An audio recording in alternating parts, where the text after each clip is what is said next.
Hello, everybody. Yes. And welcome to another edition of Courtside with Christy and Gabe right here on the Her Hoop Stats Podcast Network. I am Christy Winters-Scott, joined as always by my guy, Gabe Ibrahim. Gabe, first and foremost, I see that you're sporting a Georgetown t-shirt. I am. Is that a Hoya Saxa? Did you know it was Brianna's birthday today? I did know. So I was up to date on why I was wearing this shirt. So yes, it is your daughter's birthday. How she's what, 19? She's 19. Wow. Years young. Oh my God, that's my baby. I'm gonna squeeze her little face today. I can't wait to see her. Happy birthday, Bree. Happy birthday, baby. No shot. Breezy for threezy. What'd you say? No shot she's watching this. No, but I'll save it. She has more pressing matters as a player on Georgetown's basketball team. I'll load up her text messages like I always do and just send it along after. So happy birthday, Bree. Yeah, happy birthday. So say happy birthday, Bree, in the comments if you guys are around. Welcome to the stream. As always, I guess not as always, but as of recently, we've been doing this and it's been really fun. So yeah, drop some comments. Let us know what you guys think. And say happy birthday to Bree and whatever you guys want. We love seeing you guys in the comments. And make sure you follow us at Her Hoop Stats on Twitter. I'm at Gabe _Ibrahim. Christy, wait, what's your? I haven't said it in so long. I know, right? It's all good. Christy W. Scott 51. And make sure you spell Christy CHRISTY. Even though when I get a coffee and they spell it wrong, I still drink the coffee. Of course. Especially after these middle of the night games for USA basketball and the Wizards. At that end, USA basketball played at 3 a.m. and the Wizards played at 6. So the extra shot of coffee is just now kicking in for me. So I am very verbose, and that's not a normal thing for me anyway. So I may not be as verbose because I may have made a mistake I wanted to sleep for a few hours before the USA game. Can't do that. It didn't happen. So I'm running on about an hour of sleep that I just got right after the Wizards game wrapped up, and I wrote my article for Bullets Forever. But I still have many thoughts on everything that happened in the FIBA World Cup and our thoughts on college basketball because we promised people to talk about it. And maybe there's also WNBA stuff, but we could use a quick break. As Dano said, Gabe, I'm so tired. His wife is sending me some energy drinks that I really like. There you go. Benevolent gave some energy drinks, y'all. Benevolent Hoops. I also woke up from my post FIBA nap just now. Just now, wow, that's so. Let's be honest, Christy. Did you stay up until the wee hours of the morning? I did, and when the game got out of hand, which was early. It was early. Early in the game got out of hand. They were up 30, so I was like, you know what? They got this. They're going to advance. Let me take a little power nap. And I think I went to sleep, but it's not good sleep when you're trying to wake up and do things. And so, I got up and watched the hometown Wizards in Japan taking on the Warriors, and that was fun to watch. So, I mean, when you wake up to basketball, or you go to sleep to basketball and you wake up to basketball, it just gives the day a new feel, and I love it. So, a lot of hoops on the brain. So I don't know if I actually slept. So I don't know if I answered your question. No, it doesn't seem like you did, but you're more used to this. You have it. You have this down pat. I think I have to get more used to not sleeping again at some point, right? Yeah. But as you mentioned, that game, luckily for the U.S., was pretty out of hand early on. They end up beating Canada 83-43. Yeah. One of the most stifling defensive performances you're ever going to see from any team. It was from the first minute. I think Jewel Lloyd really set the tone. She kept pushing out Canada's guards out like 3 feet beyond the 3-point line on all of their handoffs. Everything was just really tough for Canada. And I thought the effort from the United States was really impressive. Well, it was phenomenal. And I think what you see gel first and foremost on any team at any level is the defense. And everyone talks about, well, when you say the word chemistry, you're thinking offense. Automatically, everyone's like, what's the chemistry like? And you're thinking offensively. And that does take some time, but you're going to get that. I mean, you have skilled players at an elite level. What you don't have is the chemistry on the defensive side. And I think that is what you're seeing now becoming more pronounced for the USA team. I think that they are on a string. They're communicative as always, because again, they're on an elite level, but there is timing to defense as well. And I don't think it gets discussed enough. I think we talk about timing of pick and roll actions, whether flip it or ghost it or whatever, but we don't talk about how are we going to hedge? Like, how hard are we going to hedge? How high up? What's the timing of those kinds of defensive actions? And I think we need to talk about that more and put that on some analytics and slice and dice with that. And then I think if you do that with this particular game for USA against Canada, I think what you will see is their efficiency on the defensive end. And it didn't matter who was on the floor.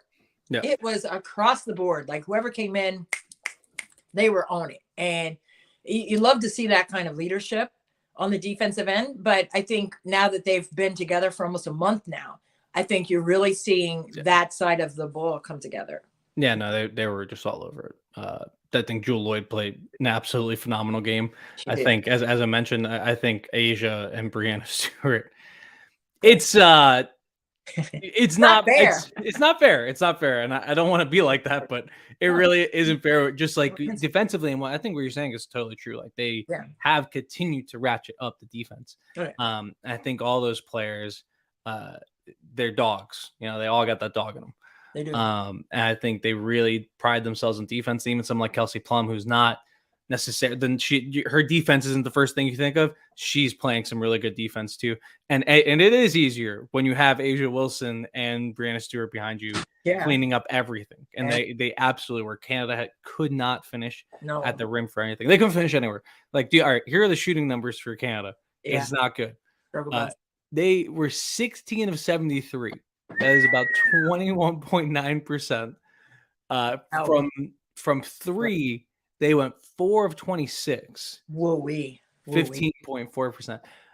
I don't know. I mean, I don't know how much you want to describe the 3-point shooting to the United States, but I felt like everything was also rushed for Canada. It was like when they got an open three, they just felt like someone was coming to take this ball away from me, and they would rush it. But just a phenomenal defensive effort, I think. I mean, you know, you look at the offensive side, it looks good too. Kelsey Plum, 14 points. Wilson, 15. Stewart, 17. Alyssa Thomas, 10. Alyssa Thomas had 10 points on 5 of 5 shooting. I mean, it's normal. I mean, that's how she does it. It's normal. But yeah, I'm with you. I think it's really coming together, and I don't see a team getting within, I don't know, 20. I don't know how much. We'll talk about the China game. The China game was good too. Yes. I don't think anyone comes close to this game. No, I mean, and that Serbia game, it was a close game, right? I mean, when I say close, I don't mean like a 1-point game. I mean, I think they got it to 5 or 6 though, and they were coming at the USA team with purpose and drive, and it was really fun to watch that game because they weren't afraid. They were just like, listen, we're going at it. We have all these long and lanky players, all 5 spots. We're attacking, and they did that very well. But last year, Serbia only lost to the USA team by 20. So, I mean, we were talking about a gap in score. It is what it is. But I thought that they played a very competitive game against the U.S. national team. And with what you were saying about the defense, I mean, yes, you're going to have Stewie, and yes, you're going to have A'ja right there, rim protecting. And then, here comes Bree Jones off the bench. And here comes Shakira Austin in there swatting flies. Like what else, right? There are no weaknesses in this team in terms of what kind of defense they can present, especially on the interior, and the things that they can take away in terms of rushing those shooters from the outside only to knock in 4 threes. I think that just speaks to the attention to detail on the defensive end, but also the trust, right? Yeah. You heard Becky Hammond say that all through the playoffs for the Las Vegas Aces, like the trust of the defense has to be there. And that's why they won the title.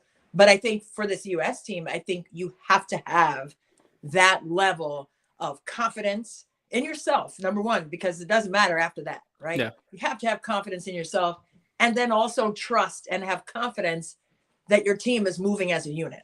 Yeah.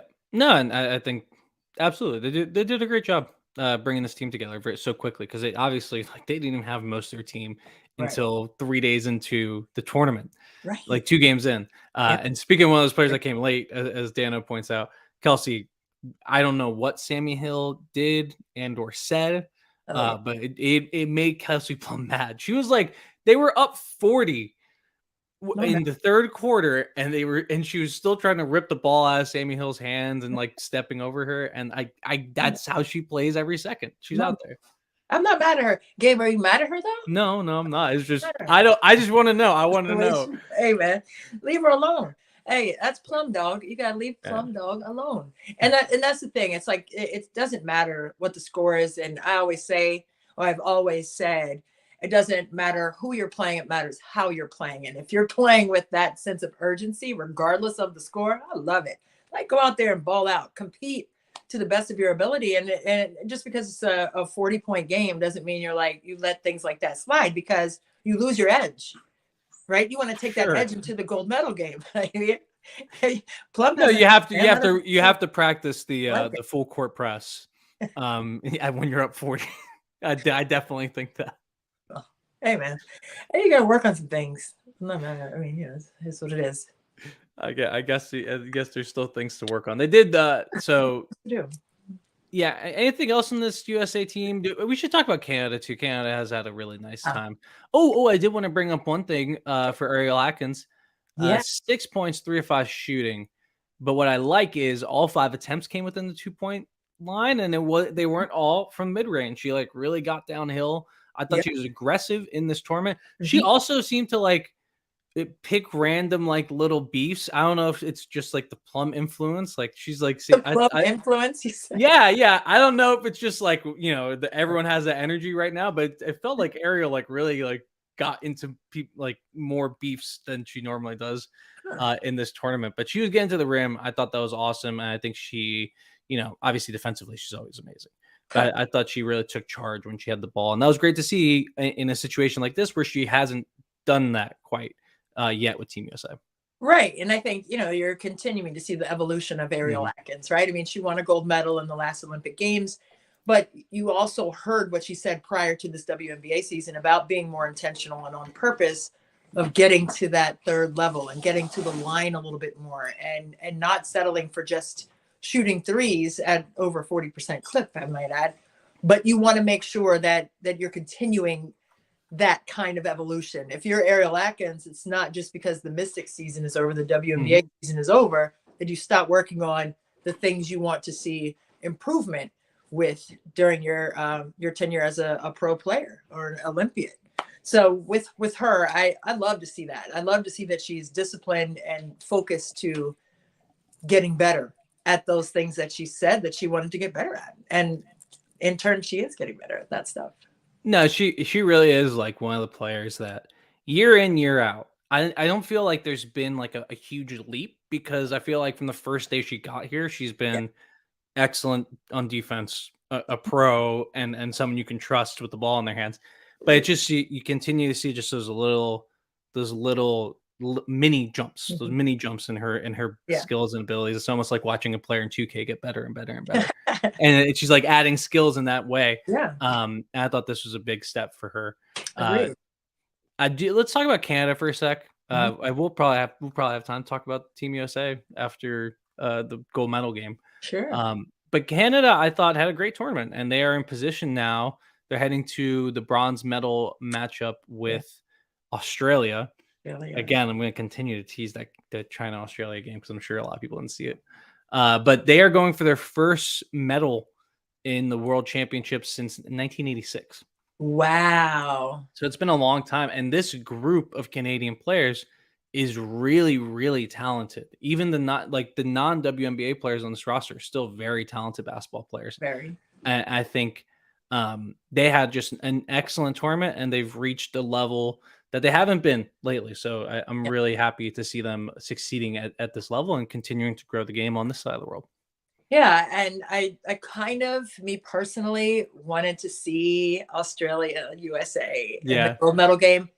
And it's down in Australia. You know, just the whole vibe around that game, I thought was really going to be at a high level. And who knows, Lauren Jackson, you know, making an appearance. Who knows? But anyway, I just think that for Canada, again, you want to see improvement, whether it's individually or collectively as a team or organization or a national team. So not to have been in this position since 1986, I mean, it just speaks to the, I guess, the resilience, right, over the years. And the investment. Yes. And the investment. And you have to, I mean, you have to bet on women. That's what I mean. I have fun today. I mean, you have to bet on women, and, you know, we're not going anywhere. I mean, we're going to continue to work hard, and we're going to continue to plug away, and, you know, you got to keep swimming, and that's what it's all about. So it doesn't matter. Like, yes, there's a big gap in time between their successes, but at the same time, this is going to give them confidence moving forward, right? Yeah. This is going to bode well, especially the kids who are in the pipeline who see this success, and that's going to make them work even harder as well. No, and I think Canada as a country has been, you know, really investing in basketball on both sides for men and women. Yeah. But it's interesting, and this is true also for Puerto Rico, another country that has invested in basketball for years and years and years, and now seeing some fruits on the women's side. Both those teams, they still invest in the men's side, but they seem to get more from the women's side. And I think that's just because, you know, there isn't, and this is what I always like to tell people about women's basketball, is like there isn't the sort of widespread use yet. Like it's still all startups, right? It feels like everything feels like a small business still, and you can still grow your product and not have to break the bank or feel like you're committing right now. Like look at this the Canadian team is not only good, they're young. Like Bridget Carleton's going to be around. Amy here, she's having an excellent tournament defensively. I think she's grown on offense as well. Naira Fields, you know, all these players are going to be coming back to the team. And so they've built a really nice program in Canada. Agreed. And I think them getting the results on the women's side is very cool for them and very good for women's basketball here on this side of the world.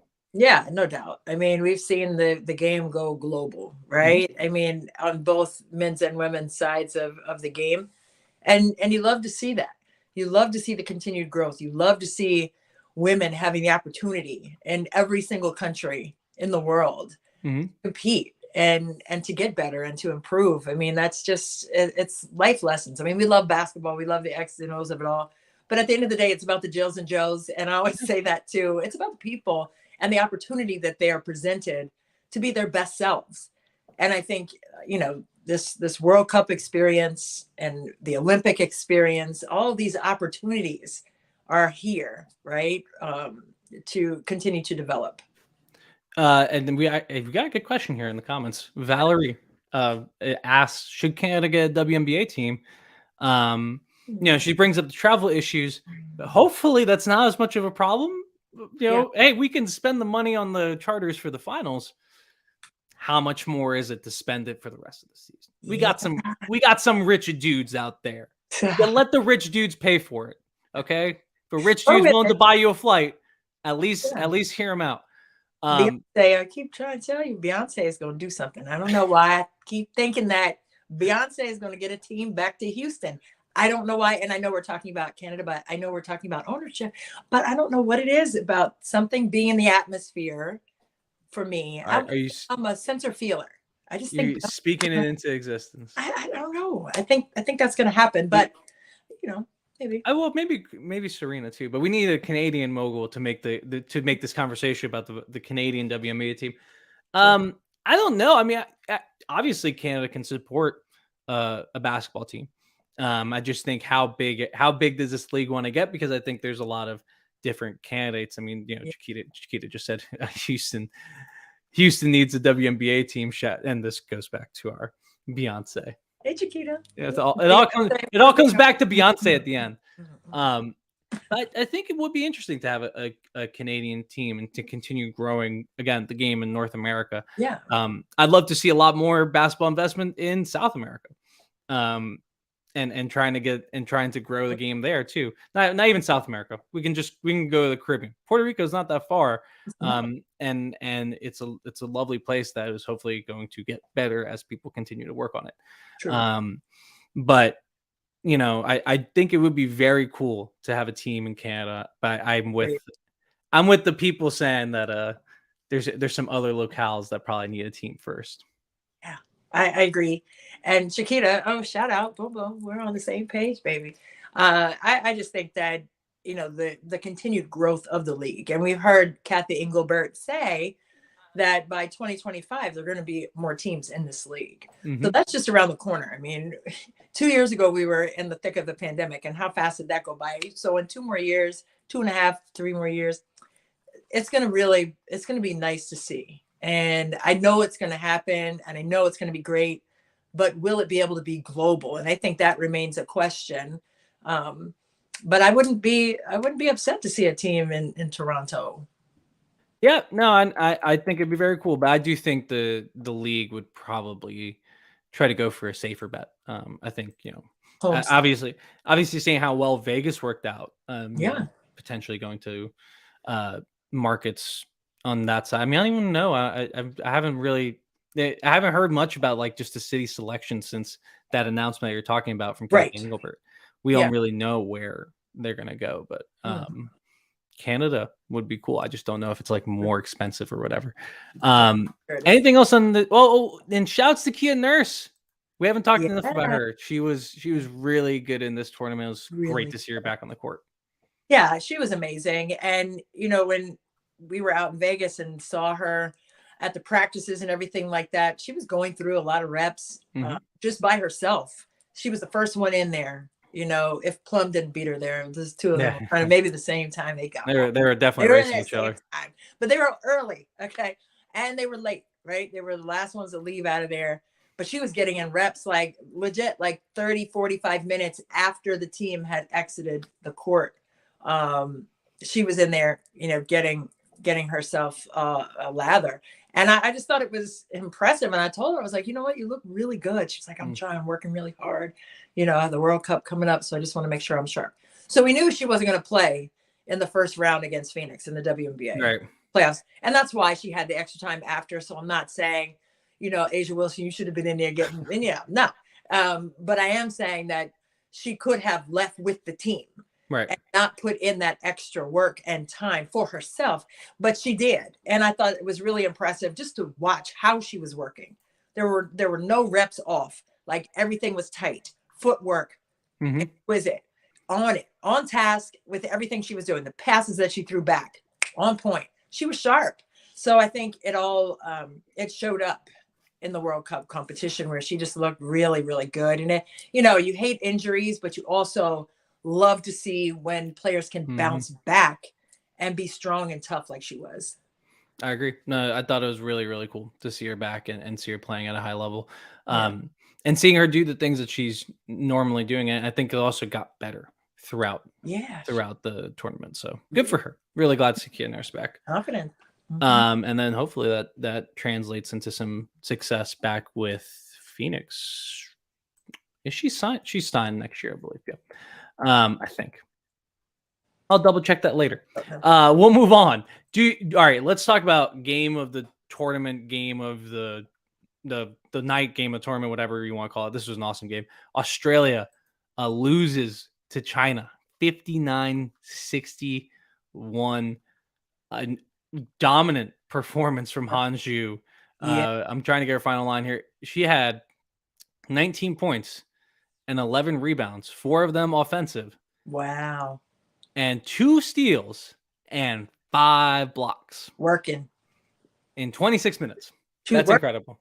She was working. 19 points in 26 minutes. Listen, she is on the young side too. I mean, when you talk about her upside for the league, for the WNBA, but wow, internationally, she really looked like a seasoned vet out there. Yeah. Right. And those are priceless when you have players who have that level of knowledge, but are also confident in themselves because of the work that they've put in to be able to display it on an efficient basis like that. I don't know, but wow, what a rock fight. 61-59. All right. In defense of these teams, I think it was more good defense than bad offense. You know what I'm saying? And is that fair? Like, maybe I'm looking at this with rose-colored glasses. There was a lot of missed shots, but I thought the defense. It was just like they were playing. They're what they were doing both what the U.S. was doing in that every team had to fight for not only every shot, not only every look, every handoff. To get the handoff, they had to fight. To get post-up position, to get in the post, to get into high post, they had to fight. There was so much contact. There's so much ball denial. There's so much pride taken on the defensive end that it was like I didn't like when people scored because I was like, the defense needs to be rewarded. And so, but I thought it was just an awesome game in terms of defensive execution and just like intensity. Every possession felt massive in that game because there's a ton of Australian fans, obviously, because it's in Australia. Yeah. And the Chinese fans showed out and were awesome, so hype, and they got a lot of emotion out of that Chinese team that we haven't seen yet from them. And it was just it was an amazing experience and atmosphere to see over there. Yeah, no, it was tremendous. And, for it to come down to one possession, that's crazy, right? But it was like, I think internationally, whether it's men's basketball or women's basketball, I think that the world measures themselves against the USA team. Right.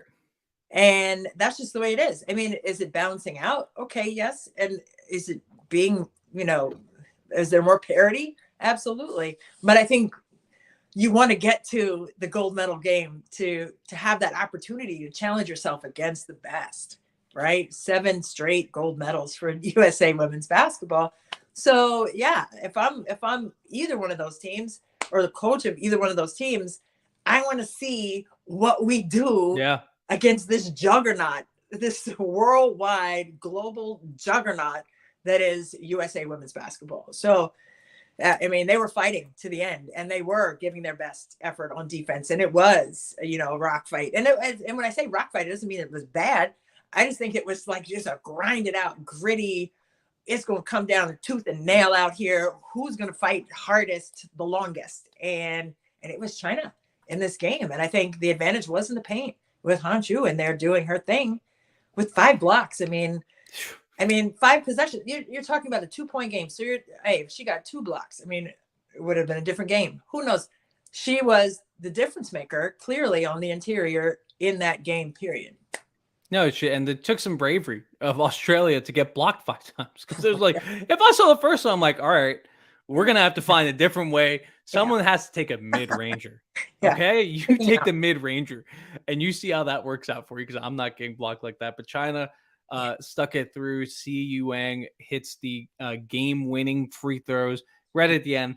Sammy Whitcomb, unfortunately, after an awesome game, she played really well. 15 points. Not the best shooting night, but still just doing anything she could for Australia on both ends. Yeah. She fouled out on that play. And it was a foul. I'm not going to complain about the call as much as I just wanted to see that game keep going, even though I was delirious at that point and I was like, I don't know what I'm seeing, the color purple, but I'm trying to watch the Wizards game too. Yeah. I was like, I have no clue what's happening. So it was fun. It was like 6 o'clock in the morning and my wife was sleeping. I was like, oh, when Sammy fouled, I was like, no. Was like, wait, and she was like, wait, what? Woke up like Dwayne Wade, sweating, like, what is going on? I think she stayed asleep. She didn't tell me that she did. That's good. So I was like, I yelled to myself, like, no. No. Even though we're stateside, it's like we're still jet lagged. Does that make sense? Like, by staying up and watching all these games, we love it. But oh my gosh, yeah, that was dramatic, obviously. But I don't know. I give the team from China credit. They did what they had to do to get to the gold medal game and advance to play the USA. But I know Sandy Brondello and Sammy Whitcomb and others. I know they wanted to measure themselves up against the USA team. And Sandy Brondello had a great tournament because we got to hear her in all the timeouts. Yeah. It was just, she's really, she just had like, there's one timeout where she told them like 15 things. And I was like, how did you get all of that out? Got to be ready. Yeah. It was like every 3 words was something that the team needed to do. And I think they executed a lot of her, a lot of what she wanted to do very well. That's good. But it was fun to listen to her. She's just like very, very calm and chill not calm and chill, but like I think she's the right amount. Direct. Yeah. She was very concise, and she got her point across every single time. Yes. You appreciate that. That's hard to do. And you don't have a lot of time to get your thoughts together and then get your words together, get your tone together. There's a lot to go into coaching. So yeah, that's it was just very impressive. And obviously she has a lot of experience with those players. And Lauren Jackson, she played a little bit. Yeah. That's what I wanted to see too. I wanted to see Lauren Jackson up against the USA again, because Google it if you don't know, honey, because there's a long lineage. We got to bring back. Yeah. We got to see if Lisa Leslie is available for a couple minutes, just for some fun, some memories. It's all love though, because Lisa Leslie named her daughter Lauren. So I mean, it couldn't be that much of a problem. Right? Do you think that's like we're a we're cool thing, or like, yeah, no, I hate you. Like I need to think of someone else when I think of your name. I don't know, but if I had a really head-to-head battle with the player, I'm gonna name my child. You know what I'm saying? I don't know. But Lisa, Lisa, I love you, girl. But but she named her daughter Lauren. But there was like the whole ponytail fiasco where Lauren Jackson removed the ponytail of Lisa Leslie. I digress. But anyway, that right there would have been like, no, I'm not naming my child after you pull my ponytail out. We're not having that. Anyway, but that's just me. That's just me. Everybody has their own way. I'm not mad at you though, Lisa. I'm not mad at Lauren Jackson either. Wait, move it on. It's not my ponytail. It's not my ponytail. I don't care. There's a great SB Nation video about that. That they detail everything. Yeah.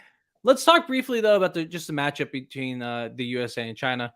This matchup did happen, and I don't have the score quite in front of me at the moment. I will find it. China looks really, really strong. They do. I think they were clearly the second best team in this tournament. I thought they were really, really good. And shouts to Australia for giving them a run. But it'll kind of depend on if Li Ming is available, because she got hurt. Yeah. And she was a big scorer for them. And I think that really hurt their offense. And they, to their credit, figured out ways around what Australia was doing. But I think a lot of that relied on Hanju being the biggest player on the court. And she still will be the biggest player on the court against Team USA. She will.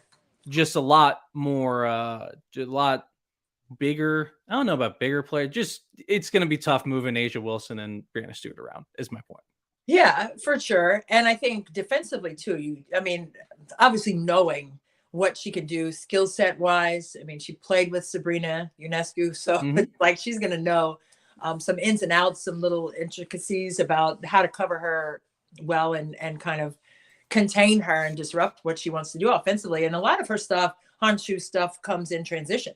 Like she can knock down that trail 3 at the 5 spot. So she can space the floor. So you have to be aware of where she is at all times as soon as she crosses half court, especially in transition.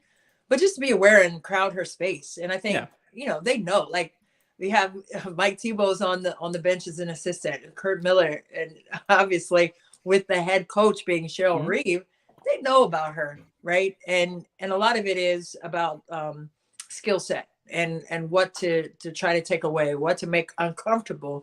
So I think they really have to do their due diligence, especially against Hanshu, in this game to take her out of what she wants to do and make it a little difficult for her to get in a rhythm. Yeah, no, I think they will. I mean, this team is real. And the thing about China, though, is that it's not just a one-person game. It's not one. I'm sorry, it's not a one-person team. It's not just Han. Like, this team has a lot of talent. It's just talent that, mostly plays in China, so we don't see about it. We don't see it as much. But I think this team's really talented, and you have to stop them on multiple levels. So it's going to be a little tough. The challenge to stop Han, but I don't know. I think Asia Wilson will be up to the challenge, or Brianna Jones. If you want to go that route, they can also go that route. But Team USA won by 14 points in their last game, and they had this run in the second quarter that was just they put their foot down, and they said, okay, you're not going to do anything. They ended up winning that second quarter like 26. It's 26-12. I don't remember how long the run was, but it was like 14-0. And it's put the game away in that second quarter. Right. So if China can stay alive, I think that's the biggest problem with this USA team is they are putting you away. You know, they're putting you away early, and they don't want to mess around. But if you can stay alive through that, then maybe you have a chance. Is there a chance for China?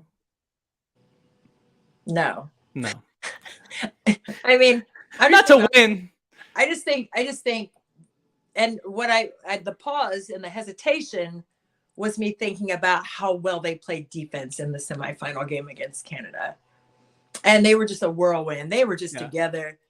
So that's always going to be the deciding factor for me, which team can buckle down the longest and the strongest on the defensive end. And right now, from what I've seen, you know, I mean, you look at a team from China, they only gave up 59 points to a great team in Australia. I get it. But at the same time, they have so many weapons offensively that you're going to have to stop. So if they quiet 2 scores down for the U.S. team, they have 8 more that are going to come in and do the same amount of damage, right? They just have the depth and the wherewithal and the experience. And, you know, I think it's going to be interesting to see what that looks like. I know in the Olympics, we saw some things, you know, offensively going for that gold medal game. And then the U.S. team got themselves back together and got that win and got the gold medal. But I mean, it's going to be a challenge. But I think defensively, that's what I'm going to be circling to watch for in that one. Yeah, I don't think China has a chance to win. They may have a chance to cover, but I don't think they have a chance to win. Wait, what is the cover? What is the cover here? Oh yeah, we're getting Christy into betting. Okay. Dano, right here. What's the line? I know he's listening. Oh yeah, what's the line? Where's Dano? Is he on there? Yeah, he's somewhere. I don't know about these lines and things. You're gonna have to help me. I'm logging in to see if I can find some lines here on FanDuel. I don't know.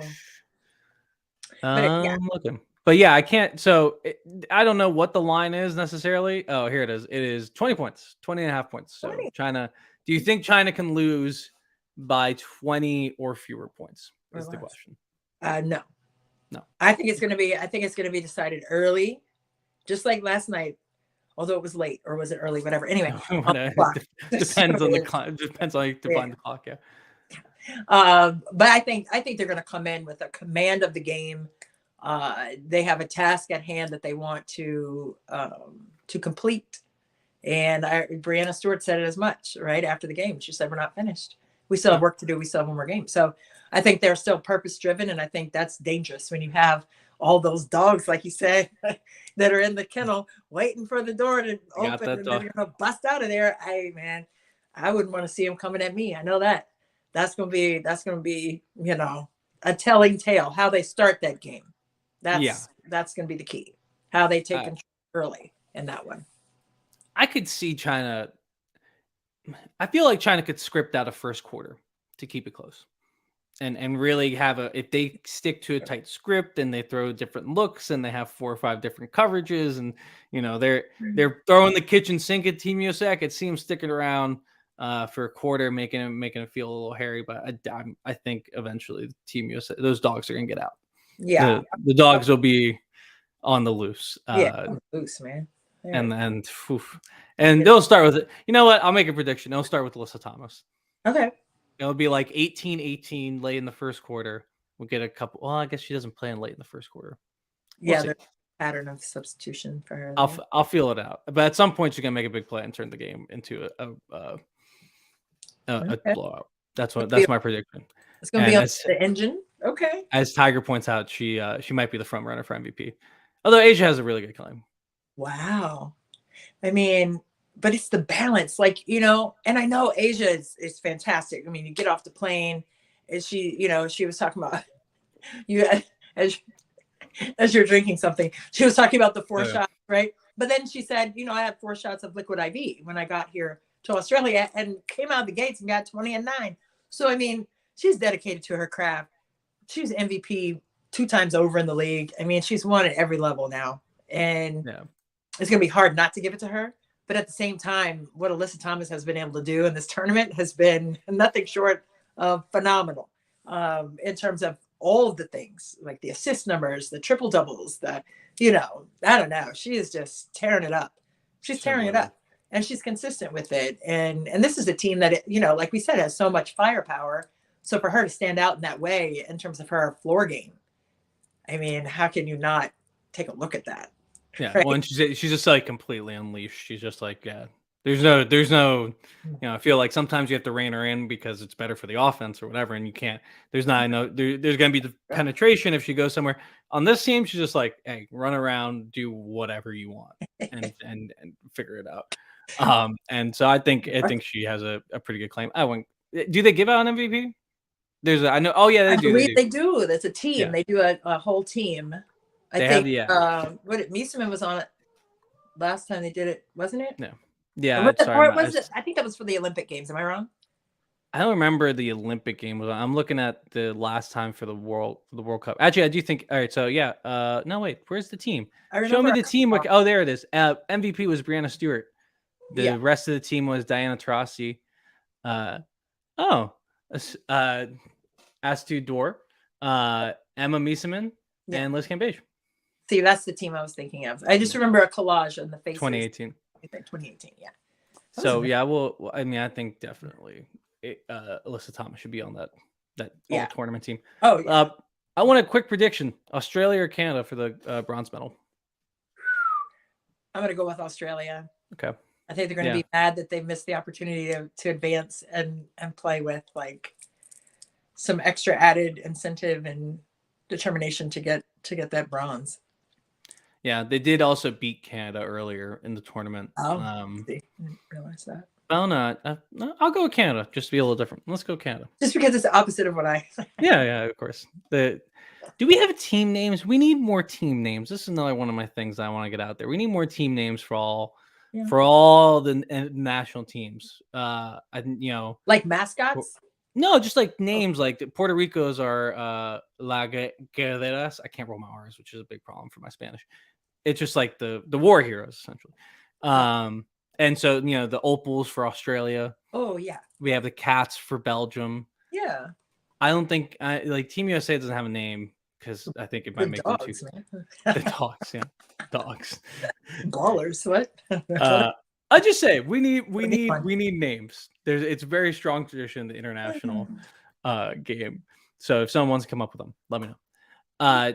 Let's talk college basketball. And we didn't really plan this out as much as we hoped because we've been staying up late and doing a bunch of stuff. But I think what my question is just, what is one thing that's sticking out in your mind as we prepare for this season? It could be from a conference, could be from a player, who has been on your mind? Dawn Staley and South Carolina. I mean, why? Well, I mean, first of all, Dawn, man, that's my girl. If you're watching, man, hey, Dawn, shout out to you. First of all, her daily tweets in support of Brittany Griner. Mm-hmm. I mean, that means a lot. And she's definitely not forgotten for us either. But outside of that, I just think, obviously, with winning a championship last year and to have Aaliyah Boston rectify herself, after missing that chip shot the year before in the championship game, I just think that their journey and their story is still untold. And I think they have a lot still to prove. And not only that, they have the target on their back of being the returning champs, right? And Stanford the year before. I don't know. I just think that it's going to be a really interesting college season for a lot of reasons. Definitely the parity, but also with the NIL deals and all of these new things that are happening for our women at the collegiate level, I think is super exciting. But Caitlin Clark is another one. Speaking of NILs, yeah. I think it's really intriguing to see what they're going to do. I'm waiting to see what Iowa looks like. Monica Sonano decided to stay for another year. The Big Ten Media Day is coming up in a couple of weeks. So that's going to be fun just to sit and mill around what that is going to look like conference wide. But I think for just the whole entire landscape of it, I think it's going to be really interesting with different players in different places now, and the transfer portal and players popping up in different places and how well do they fit. Like on paper, it's cute. Yes. Cute on paper. Okay. But let's get the game going and see what it really looks like. So I'm kind of anticipating, what all of those changes look like in different places too. Yeah, no, I totally agree. As Tiger points out, $25,000 NIL deal for all South Carolina's players, reportedly, which is awesome. Get that paper. Yeah. Get the paper. Get paid. And Don need to come on and kick in over here. So I think South Carolina is going to have a fantastic year because I agree. Yeah, you look at their team. I think they'll be back in the championship. And it's hard to see someone beating them. It's not going to be impossible. It's not going to be impossible to beat them, but it is hard to see someone beating them right now, especially, with kind of the uncertainty at the top for a lot of teams. I think a lot of teams that were really good last year may not be coming back in the same manner. So, obviously UConn's going to be missing Paige Beckers, and we talked about it. It's just so tough for her and for the team and for us as fans. Yeah. But you got to imagine that they're not going to be quite at their top level. Louisville lost some really good players. Yeah. Stanford is mostly back. We'll see if they're back in the Final Four. Mm-hmm. I would assume that too. I would assume we get back to Stanford, South Carolina, another matchup there because we didn't get that last year because UConn denied us. But I think it's going to be an awesome season. Now, the one thing, so my take here is, okay, it's about the ACC. Okay. So the ACC really has been dominated by Louisville and NC State for these past few years. Yeah. NC State has won 3 straight ACC titles. I think this year is the year that someone else wins the conference. Whether it be, I think North Carolina, they had babies last year. I think those babies grew up a lot in the ACC tournament and in the NCAA tournament, and they got much better as that season went on. I think Virginia Tech is a much better basketball team. They obviously lose Asia Shepherd and they lose some other players, but they added a lot of people around that team, like Taylor Soule. Obviously, Ashley Owusu going there adds a different dynamic to this team, and they still have Elizabeth Kitley, who has won the ACC Player of the Year last year. I think this is the year that someone else wins. But I'm not that confident in it because Louisville's really good. And I'm sure NC State's going to be really good still. They just lost, a couple of big pieces for them. Right. No, I agree. I mean, Virginia Tech and the addition of Ashley Owusu in particular, for me, I'm interested to see what that looks like. I know that they were in College Park last year for the tournament in the first round. And I don't know. I had my eyes on them. I called that game, and Kitley was just really phenomenal in those couple games. And I just think for Kenny Brooks and his staff, I know that they work extremely hard to develop that chemistry. And again, we're talking about chemistry being on the defensive end too. I think offense will come, as we've said, but I think defensively it'll be really interesting to see all those key pieces come together and how that looks for them and what kinds of things schematically they'll be able to do on the defensive end with those new pieces. So, yeah, I think the ACC is definitely going to be wide open. I mean, NC State has been phenomenal. Wes has done a tremendous job there. And just to win 3 in a row. I mean, people think just because you play, you should win every single year. You know how hard it is to win? You know how hard it is to win 1 or 2? Like 3. Come on. So you're really talking about maintaining and sustaining your excellence and your discipline. And I think that NC State can do that again. Yeah. I mean, they could do that again, but I think they will be challenged a little bit more because I think there's more depth in the league. I think there's more, we're talking about Notre Dame and, teams like that who are right there. Yeah, I was going to bring up Notre Dame too. They're right there. So, I mean, you can't just write them in. Okay, well, they've won the last 3, so just write them in this time. No. They're going to have to fight for it just like they fought for the other 3. And it's not easy. And it's not because you want to win, you win all the time. You don't. Okay. So it's a challenge. It is something that, it fuels athletes who have won championships, but it also fuels athletes who haven't won. Yeah. Right.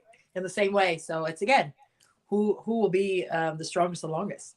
No, I think it's going to be a challenge in the ACC, and I love Wes Moore's like whole all shucks thing. I remember him saying that last year, like, oh yeah, maybe I may not look as smart next year. I'm like, I know you're kidding. Like, you got some there. Like, they picked up Sinai Rivers. They lost players, but they gained some other players, and they obviously have the infrastructure of a great team. But you brought up Notre Dame, and I think Notre Dame's going to be really good too. Yeah. I think Olivia Miles needs one more year. And then I think she might be the best player in this conference. Wow. Wow. What do you think she needs to, what is it that will put her over the top? Just another year of being. Just experience. Yeah, I think it's just experience. I don't think she already sees the game at such an advanced level as a freshman in college. Yeah. And she's strong. I'd like to see her get a little bit stronger for sure. Right. But I think it's just like, that's what I'm saying. It's like, well, she just keeps doing what she's done. She'll be totally fine. And obviously she's at a great program in Notre Dame. So I expect that growth to continue. I think she may end up being the best player in the conference next year. I don't think quite they're there. And Sonia Citrone, obviously really, really good player. They picked up Lauren Ebo from Texas, another good player. That's my girl. It kind of completes their starting lineup really well. Mm-hmm. I think of the teams that I have here of NC State, Louisville, North Carolina, Notre Dame, and Virginia Tech. Those are my teams that I have in the mix. I would just put them probably last just because I know more about the other teams. But we'll see. I mean, Miles can really step up, and Westbelt has been good. And Citrone, obviously one of the best freshmen in the conference last year. Yeah. We'll see how it goes. I obviously have to talk about Miami. That's why we brought this up in the first place. That's why we're going to ACC. Okay. I see what you did there. All right. Miami. Okay.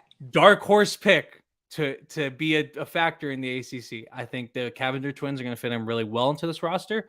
They did lose talent, but I think adding those two really plugs up some holes. They have some really good recruits that can come in and contribute early. And I think they're a really well-balanced team. Coach L on the men's side has talked about, building up a defense, and Katie Meyer has also talked about this. Yeah. Building up the defense, building up the attitude first, and then being able to bring in star players, because both teams in Miami were able to do that this offseason. So bring in the star offensive players and have them do work. I think the team can be really good. It may also fall apart, and if they do, you won't be hearing about it as much here on Courtside. But I'm excited for the Canes, and I'm excited just for this conference. I think this conference up and down is going to be really, really good. Yeah, I mean, I love Katie Meyer. We played against each other in college. Yeah. That's my girl. Hey, Katie, if you're watching, that's my girl. But when you have that level of being counted out all the time, right? You don't consider Miami until they're in the championship of the ACC tournament, like they were last year. Yeah. You're talking about a dark horse. They came out of nowhere. I mean, not out of nowhere. Let me not say that, because no. You always have to give credit where credit is due, but they weren't mentioned as a team that could be in that championship game until they were in it. Right. Okay. So just putting it that way, they fought their way there. They earned that with their defense, like you said. And, Katie's getting the best out of her players all the time, on and off the court. I love what she does there. I miss going down there. I've called some games down there. But just the camaraderie and the connectivity that she creates, like the culture that she has for that program is really, really special. So you can see that the buy-in was there on the defensive end. But also, now that you've seen it pay off, that's even going to take you higher, right? Yeah. That's going to give you some more ticks on the ladder, because you fought hard and you proved yourself, right? And although they didn't win it, they really played well in that game. They fought, and they fought harder against South Carolina too. They did. It's that type of program. But yeah, ACC Network, call my girl Christy. She did play in the ACC, despite what Maryland will have you believe. Despite what the University of Maryland will have you believe, she played in the ACC. You guys can get her down to Miami just for a weekend. Come on. I mean, what the ACC Big Ten Challenge? Hopefully, I don't know. Yeah. Maybe at some point. But all right, here I do want to bring up one more team before we get out of here. Yeah. And it's the team I just mentioned. I want to talk about Maryland. this is one of the most interesting seasons. I think one of the most interesting rosters, I think, going into the season, and one of the most interesting seasons for Brenda Frese. I mean, obviously they lose, they're two star players. We don't have to sugarcoat it. Nope. Ashley Owusu and Angel Reese, both transferred out, and a few other players transferred out too. It feels like there's a brand new team here. How do you feel about it? And going into the season, this roster heading into the season? Well, that's going to do it for today, everybody. We're going to head on out, and we'll see y'all next time. Oh, we talked about it. We really going to talk about it? Okay. We can just a little bit. I just want to, because I like. So Diamond Miller obviously is a player that can be a top WNBA draft pick if she stays healthy. She's not going to be healthy first. I don't know. They were very hairy about the timeline of when she was going to be healthy this year. If she is, though, she's going to have a big season because she's a great player. Yeah. I really like Cheyenne Sellers. I think she's going to be a good one. Yeah. I think Abby Myers is going to be able to compete in the Big Ten. I like her. I think their freshmen can probably come in and compete. We'll see. But I'm just, it's very interesting to think of Maryland this year because it is like they are brand new, but still trying to contend for that title. Okay, I'm woo-sawing myself. I'm just being real. This is totally live. So anyway, I'm a woo-saw myself and just say what I have to say. And so for me, yeah. Every year is a different year anyway, right? Yeah, every year. Okay. And I'm just going to tell it like I'm going to tell it. All right. Every year is a new year, regardless of if you bring everybody back and there are a couple new pieces or you have not as many people back and you have a lot of new pieces. I get that.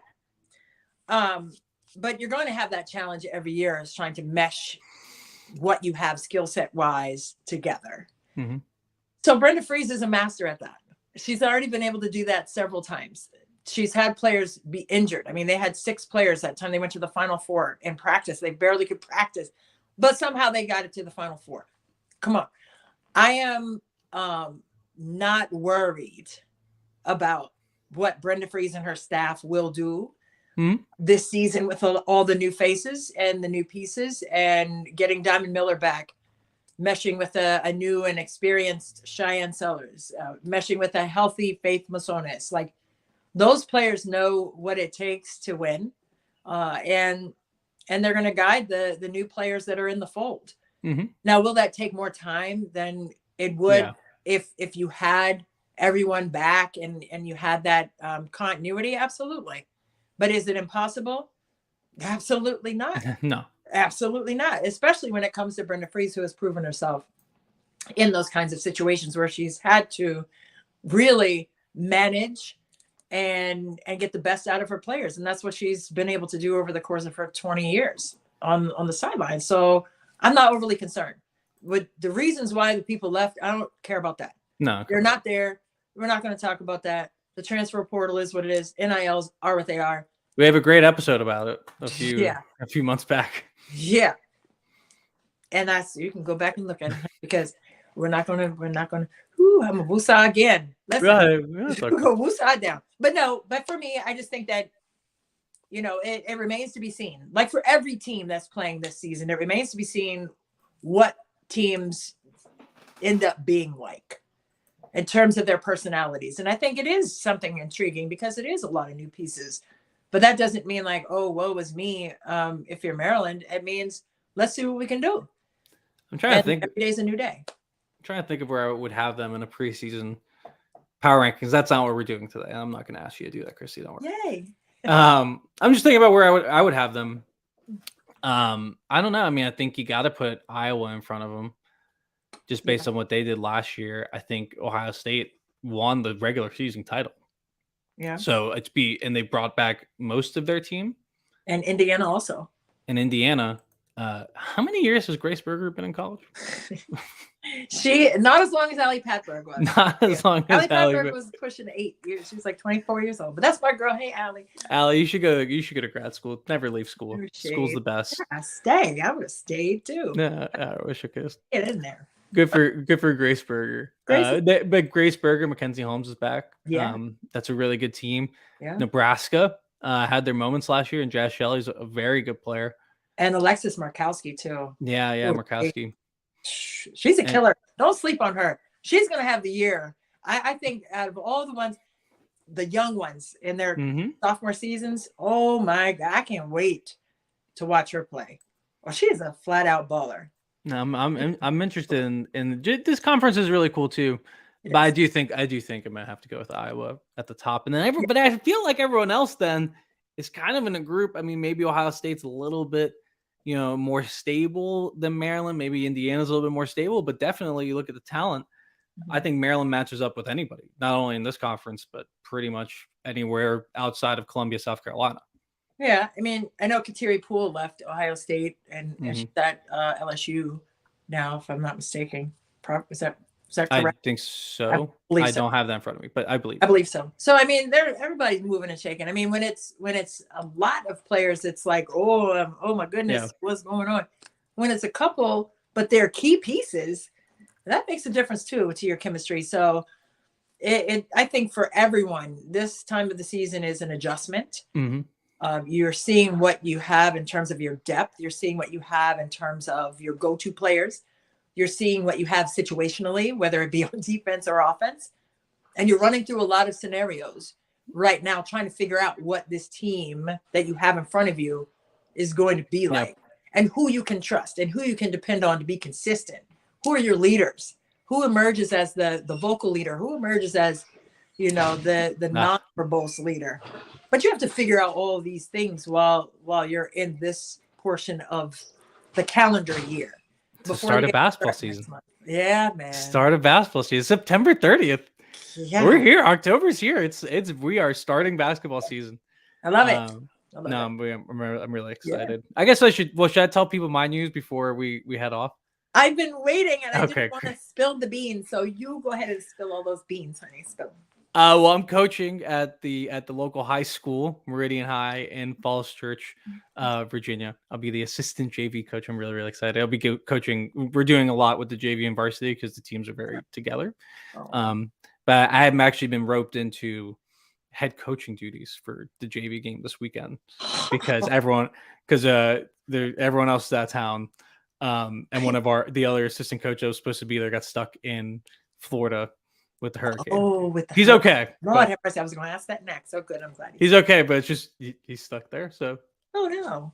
I'm head coach. If anyone has any advice, let me know. Do you need an assistant? No. Okay, shoot. I would make my way over there, and if Christy, if you were there, you would absolutely have the head coaching job.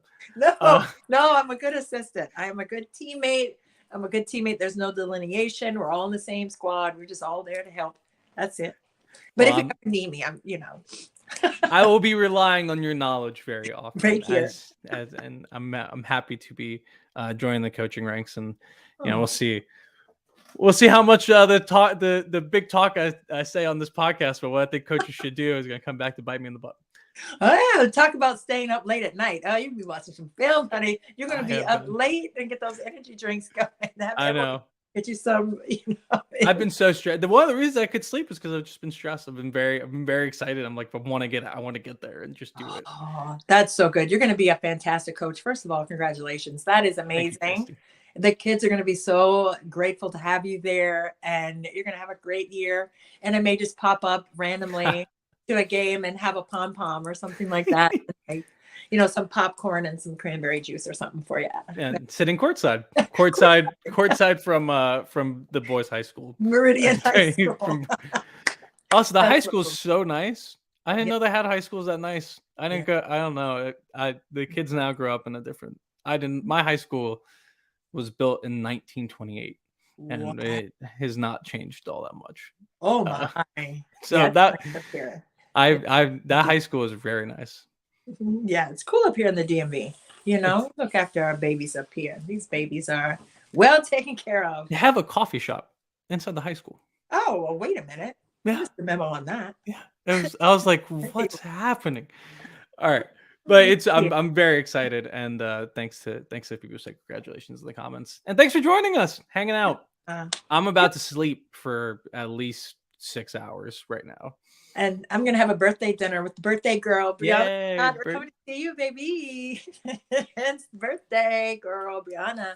Anyway, it's been a pleasure to be with you guys today. Congratulations again, Gabe, on your new coaching gig. That's going to be so much fun to listen to your stories throughout the season. Yeah. I'm sure they'll be immense. I hope they're good. They will be wins. In wins. It's all good. Any bad day coaching is better than any other good day. Anyway, yeah, that's what I like to say too. But we don't have to get out of here. We got to. No, we do have to get out of here. Yeah. We don't have to go home. We don't have to go home. I see you winding me up, Gabe. I didn't want you up. Messing about jumbling up my stuff. Okay. We do have to go home. We got to get up out of here. The lights are off on Courtside. We got to skip on out of here. Gabe has to go coach. I got to go to a birthday dinner. But guess what? We'll be back next week with more Courtside with Christy and Gabe right here on the Her Hoop Stats Podcast Network. We will see you guys next time. See ya.